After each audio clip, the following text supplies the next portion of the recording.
Sabi ni Romeo yung mayayaman yung nagfi-finance sa campaign ng mga politiko.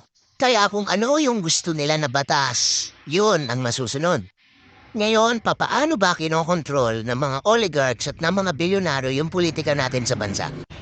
Alam niyo, hindi naman bago sa atin yan na yung politika sa bansa natin ay dominated ng mga mayaman at maimpluwensya mga grupo.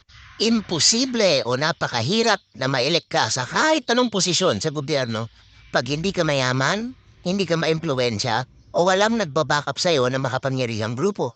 May relasyon yung mga oligarchs o bilyonaryo at yung mga politiko natin.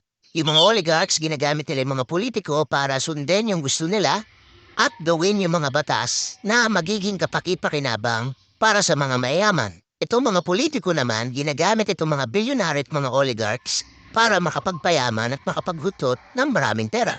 And bigyan natin ng konkretong halimbawa itong sinasabi ko. Gamitin natin yung tatlong malalaking political party sa bansa natin.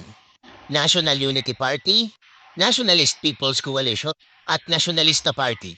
Itong National Unity Party ang isa sa mga pinakamakapangyarihang political party sa bansa natin. Sa Kongreso, meron itong 36 na congressman. Isa ito sa tinagurian na corporate political party. Bakit?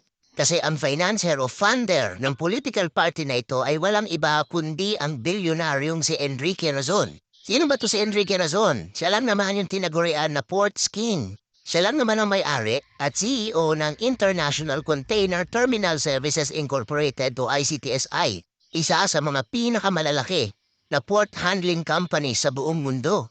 Ito naman yung Nationalist People's Coalition, isa rin sa mga malalaking corporate political party sa ating bansa. Sa kasalukuyan, meron itong 5 senador at 38 na congressman. Sino nga sa likod ng Nationalist People's Coalition? Walang iba kundi ang pamilya Cuangco sa katauhan ni Danding Cuangco. Ngayon patay na yan si Danding. Siya ang dating CEO ng San Miguel Corporation. Pero ang leader pa rin ng Nationalist People's Coalition ay yung anak niya, si Mark Cuangco. Ito naman yung Nationalista Party, isa sa mga pinakamatatanda at pinakamayaman na political party sa bansa natin. Sa kasalukuyan, meron niyang 4 na senador at 36 o 36 na congressman. O sino nasa likod ng Nationalista Party? Walang iba kundi ang pamilya Villar sa katauhan ni Manny Villar. Si Manny Villar lang naman ang nakakuha ng titulo na richest Filipino individual. Ang kanyang net worth sa taong ito ay 12 billion US dollars o katumbas ng 698 billion pesos.